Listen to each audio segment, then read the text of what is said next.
Hi, gandang tanghali for today's video.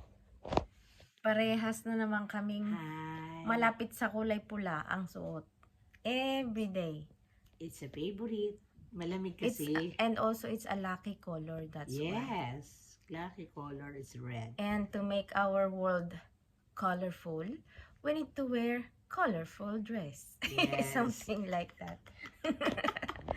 What else, Inay? What kind of topics do you want today? As you like. If you want a topic or joke time, you want joke time? It depends. If you make me laugh, let's do it. What kind of joke? Yesterday, I remind my joke, but now You already forgotten. I forgot. You know. Yeah. You know why I'm always forgotten. Because